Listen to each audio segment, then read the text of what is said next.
Hello students, आज हम करने वाले हैं अपने नाउन का रिवीजन। जो हमने नाउन के रूल्स पढ़े हैं उनको रिवाइज करने वाले हैं। उनमें हम यहाँ पे कुछ सेंटेंसेस देखेंगे। Correct the following sentences. कुछ सेंटेंसेस यहाँ पे गिवन होंगे जिसमें हमें कोई एरर ढूंढना है और उसको करेक्ट करना है। तो आइए देख लेते हैं कुछ सेंटेंसेस। यहाँ पर देख सकते हो आप स्क्रीन पे कुछ यहाँ पे सेंटेंसेस गिवन है। तो जो पहला वर्ड है, पहला सेंटेंस है हमारा, वो है ही गोट ओनली पासिंग मार्क्स। ही गोट ओनली पासिंग मार्क्स। तो इसमें देख लेते हैं कि क्या एरर है, क्यों यहाँ पे मतलब क्या करेक्शन हमें करना है। तो जो ये हमारा वर्ड है पासिंग मार्क्स, पासिंग जो है ये सॉरी ये जो पासिंग मार्क्स है, पासिंग जो है यहाँ पे वो एडजेक्टिव है। ठीक है, पासिंग जो है एडजेक्टिव है। पासिंग का मतलब है कि इतने नंबर के रिक्वायर जिसमें हम फेल ना हो, मतलब कि फेल होने के लिए फेल पास होने के लिए जितने नंबर जरूरी हो उसको हम कहते हैं पासिंग मार्क्स। ठीक है, तो यहाँ पे हमारा जो एरर होगा वो होगा ओनली। यहाँ से हमें ओनली हटाना पड़ेगा तो हमारा ये सेंटेंस करेक्ट हो जाएगा। ही गोट पासिंग मार्क्स, हम इसको लिखेंगे ही गोट पासिंग मार्क्स। ठीक है, पासिंग मार्क्स। तो यहाँ पे हमने ओनली को हटा दिया है क्योंकि उसने केवल पासिंग मार्क्स ऑब्टेन किए हैं। तो यानी कि जितने नंबर की उसको केवल की जरूरत नहीं है, यहाँ पे ओनली लगाने की जरूरत नहीं है कि उसने पासिंग मार्क ऑब्टेन किए हैं, यानी कि जितने में वो फेल ना हो इतने नंबर उसने ऑब्टेन कर लिए हैं। तो सेकंड देख लेते हैं हमारा सेंटेंस। सेकंड है हमारा Ram was true to his word. Ram was true to his word, to his words. तो यहाँ पे हमें क्या एरर दिख रहा है, यहाँ पे हमें वर्ड्स में एरर दिख रहा है क्योंकि राम अपने शब्दों का पक्का है या राम अपनी बात का पक्का है। तो यहाँ पे वर्ड्स नहीं आएगा, वर्ड आएगा। तो ऐसे यहाँ पे एरर है, तो यहाँ पे आएगा हिज वर्ड, हिज वर्ड। ठीक है, तो कभी भी जब भी हम इस तरह के सेंटेंस को अपने बात को पक्का कर, मतलब जैसे कि हम सॉरी जैसे कभी भी हम इस सेंटेंस को इस तरह से लिखते हैं कि he was true to his word, he was, तो हम यहाँ पे एस नहीं लगाते। अपने शब्दों का पक्का है या अपनी बात का पक्का है, वर्ड्स का यूज नहीं करते, वर्ड का यूज करते हैं। नेक्स्ट देख लेते हैं थर्ड नंबर का sentence. 10 miles are long distance. 10 miles are, अब यहाँ पे जो वर्ड दे रखा है माइल्स, माइल्स जो है ये देखने में प्लूरल लगता है, बट अगर हम इसके आगे कोई भी न्यूमेरिकल वैल्यू लगा दें, कोई भी हम इसके आगे न्यूमेरिकल वैल्यू लगा दें, कोई भी न्यूमेरिकल वैल्यू जैसे 1 2 3 4, कोई भी न्यूमेरिकल वैल्यू अगर हम माइल्स से पहले लगा देते हैं तो ये हमें ये जो होगा सिंगुलर नाउन की तरह वर्क करेगा। ठीक है, फिर ये सिंगुलर नाउन की तरह काम करेगा माइल्स में अगर कोई भी न्यूमेरिकल वैल्यू आगे लगा दें। तो 10 माइल्स यहाँ पे लिखा हुआ है, गिवन है आपका 10 माइल्स। तो 10 माइल्स के साथ हमारा आर नहीं आएगा, इज आएगा। 10 miles is a long distance, क्योंकि सिंगुलर नाउन के साथ सिंगुलर वर्ब का यूज किया जाता है। ठीक है, सिंगुलर नाउन के साथ सिंगुलर वर्ब का यूज किया जाता है, तो इसके साथ इसमें ई जाएगा, इसीलिए।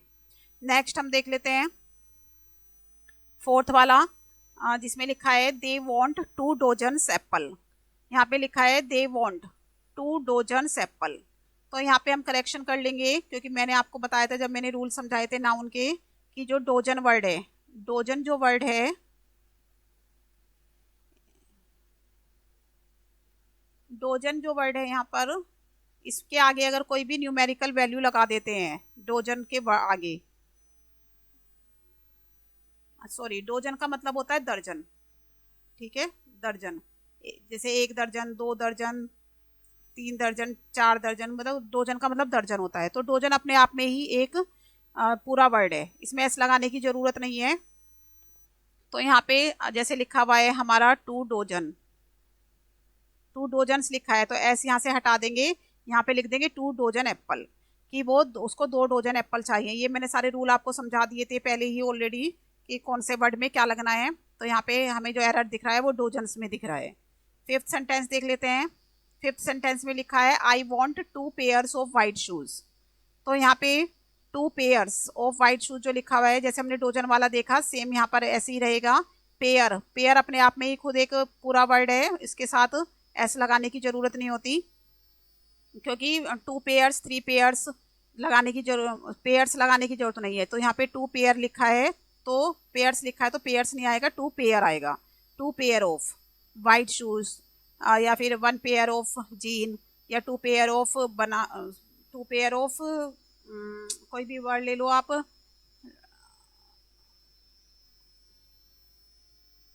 ठीक है, यहाँ पे देखो 2 पेयर ऑफ वाइट शूज, ये ऐसे आएगा, पेयर्स नहीं आएगा। ये मैंने सारे रूल आपको पहले ऑलरेडी समझा रखे हैं, तो उनको ही आपको फॉलो करना है। सिर्फ हमें रिवीजन क्लास थी, तो यहाँ पे हमें एरर ही देखना है। यहाँ पे कोई रूल मैं यहाँ पे आपको ज़्यादा नहीं बताऊंगी, क्योंकि ऑलरेडी मैं सारे रूल बता चुकी हूँ। और अगर आपको ये समझना है कि ऐसा क्यों हुआ है यहाँ पे, तो आप मेरी जितनी भी पिछली वीडियो है नाउन से रिलेटेड, नाउन की जो भी मेरी क्लास हुई थी, वहाँ पर जाकर आप देख सकते हैं, सारे रूल को अच्छे से समझ सकते हैं। उसके बाद इस क्लास को करें, रिविजन क्लास को। आगे देखते हैं हम। यहाँ पे 6 सेंटेंस हम देख लेते हैं। Rahul has finished 2/3 of his work. यहाँ पे जो सेंटेंस में लिखा है कि Rahul has finished 2/3 of his work, तो यहाँ पे आप एरर बताइए कि यहाँ पे क्या एरर है। इसमें जो एरर गिवन है वो है 2/3। 2/3 जो वर्ड है, 2/3 नहीं आएगा, यहाँ पे आएगा 2/3 ऑफ हिज वर्क, कि राहुल ने अपने काम का 2/3 हिस्सा फिनिश कर लिया है। तो जब भी हम इस तरह का सेंटेंस कोई देखते हैं तो एस लगाते हैं, यहाँ पे थर्ड्स आएगा, कि 1/3, 2/3, 3/3 ऐसे यूज करेंगे इसको, या 1/4, 2/4 एस लगाएंगे यहाँ पे। इसको हम प्लूरल वर्ड यूज करेंगे यहाँ पे। ठीक है, तो ये आपको समझ में आ गया होगा। नेक्स्ट हम देख लेते हैं, the chairs legs are broken. तो ये पूरा सेंटेंस ही हमें बिल्कुल गलत लग रहा है कि द चेयर्स लेग्स, ऐसा कोई वर्ड नहीं होता कि चेयर्स के पैर, मतलब चेयर की लेग्स टूट चुके हैं। तो हम इसको पूरा हमें करेक्ट करना पड़ेगा। तो यहाँ पे आएगा the legs of chair, the legs of chair, क्योंकि ये चेयर के चारों पैरों की बात हो रही है इसमें। तो यहाँ पे चेयर्स लेग्स नहीं आएगा, या तो एक पैर की बात होती तो चेयर्स लेग आ जाता, बट यहाँ पे प्लूरल की बात हो रही है, तो यहाँ पे लेग्स ऑफ चेयर आएगा, ना कि चेयर्स लेग्स आएगा। ठीक है, the legs of chair are broken.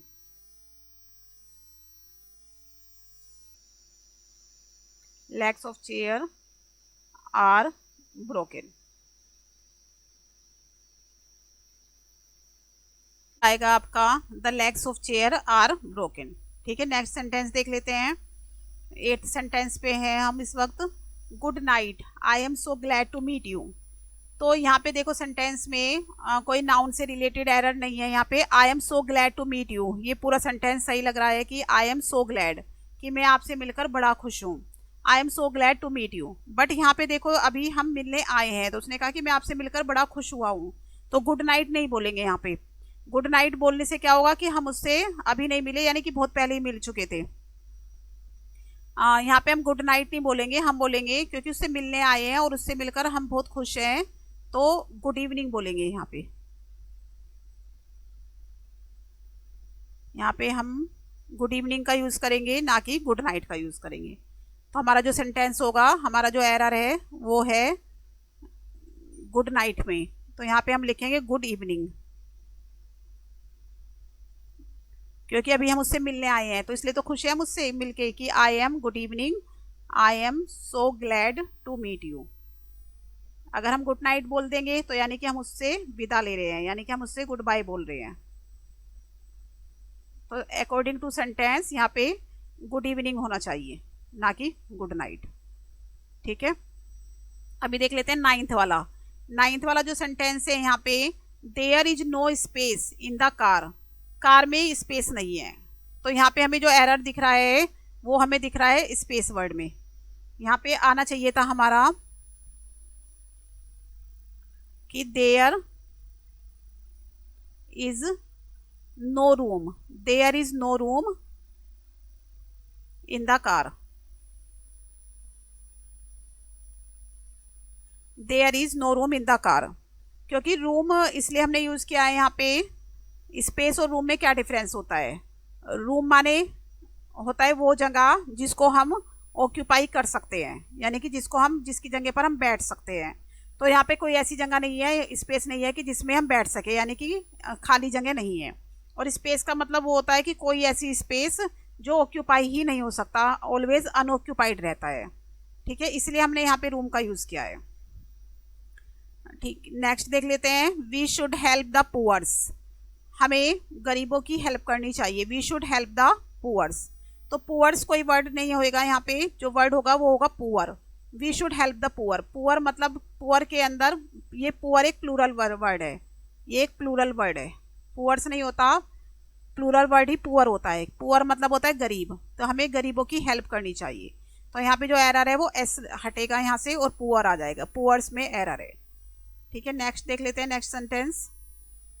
Next sentence is she left for Delhi by 8 o'clock बस। तो यहाँ पे तो आपको समझ में आ ही गया होगा क्या एरर हमारा दिख रहा है यहाँ पे। She left for Delhi by 8:30 o'clock। अब देखो यहाँ पे सेंटेंस में हमें क्या दिख रहा है, 8:30 o'clock। एक मिनट, पेन ले लेते हैं यहाँ से, पेन सेलेक्ट कर लेते हैं। अच्छा पेन तो है। यहाँ पे देखो 8:30 o'clock, o'clock यहाँ पे रोंग है, यहाँ पे o'clock नहीं आएगा क्योंकि 8:30 बजे हैं तो o'clock नहीं होता। o'clock जब होता है जब पूरे 8 बजे हो या 10 बजे हो। 8 o'clock होता है, 9 o'clock होता है, यानी कि पूरे 12 पे सुई का आ जाना, यानी कि जब 12 पे सुई हो तब हमारा o'clock लगता है। 8:30 बजे हैं तो o'clock का यूज़ नहीं होगा यहाँ पे। तो ये तो आसान था, ये आपने देखते ही समझ लिया होगा। नेक्स्ट देख लेते हैं 12 वाला। One of his son is a teacher.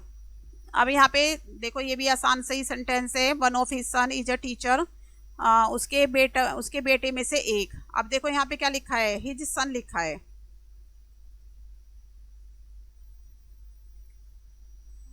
यहाँ पे लिखा है हिज सन, सन यानी कि एक ही बेटा। अब उसके एक बेटे में से एक बेटा तो नहीं होगा, तो या तो होता his son is a teacher, but उसके बेटों में से एक, यानी कि उसके कई सारे बेटे हैं उनमें से एक, तो वन ऑफ हिज सन्स, उसके बेटों में से एक टीचर है। तो अभी मैंने जब रूल समझाए थे तो मैंने यही बता दिया था आपको कि वन ऑफ, ईच ऑफ, ये जितने भी होंगे इनके बाद प्लूरल का यूज होगा। ये मैंने बोल दिया था कि प्लूरल नाउन आएगा, each of, one of, some of, जितने भी वर्ड होते हैं इस तरह के उनके साथ हमेशा प्लूरल नाउन आता है। तो यहाँ पे प्लूरल होगा, सन सिंगुलर है और सन्स प्लूरल है। नेक्स्ट देख लेते हैं, amazing stories are an interesting book. तो यहाँ पे एक इंटरेस्टिंग बुक की बात हो रही है। ये देखो आप यहाँ पे,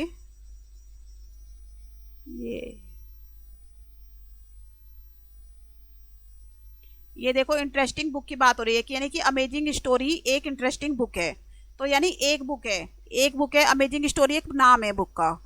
यहाँ पे अमेजिंग स्टोरीज बहुत सारी स्टोरी नहीं, यहाँ पे अमेजिंग स्टोरीज एक बुक का नाम है, तो वो एक है, इसलिए आर की जगह इसका यूज होगा। यहाँ पे यहाँ आर नहीं आएगा, यहाँ पर इज आएगा। ठीक है, तो यहाँ पर आएगा इज, आर नहीं आएगा, तो इसका सेंटेंस बनेगा अमेजिंग, क्योंकि अमेजिंग स्टोरीज एक बुक है, तो एक बुक है इसलिए यहाँ पर हुआ इज हुआ। बहुत सारी कहानियां नहीं है, अगर बहुत सारी कहानियां होता तो आर होता, बट ये एक बुक का नाम है, एन इंटरेस्टिंग बुक, तो इसलिए यहाँ पे प्लूरल की जगह सिंगुलर का यूज हुआ है, सिंगुलर वर्ब का यूज हुआ है। नेक्स्ट देख लेते हैं, this is my sons in law house. Sons in law house, ये मेरे सन्स इन लॉ। अब यहाँ पे देखो बहुत सारे सन्स इन लॉ तो नहीं है, या सन इन लॉज भी नहीं है, तो यहाँ पे आएगा this is my son in law. Son in law house यानी सन इन लॉ का मतलब होता है दामाद, ये मेरे दामाद का घर है। ठीक है, या सन इन लॉज का घर है मेरे, तो ये आ जाएगा यहाँ पे, ऐसा हटा देंगे यहाँ पे, तो लिख देंगे this is my son in law, son in laws.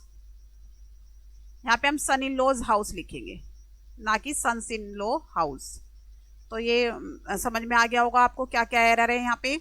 अगर आपको समझना है कि ये एरर यहाँ पे क्यों है या फिर किस वजह से यहाँ पर ये हमने यहाँ से मतलब करेक्शन किया है, क्यों किया है, तो इसके लिए आपको जितनी भी मेरी नाउन के रूल की वीडियो है वो देखनी होगी उससे पहले, तब आप रिवीजन करना, तो ये आपको अच्छे से समझ में आएगा।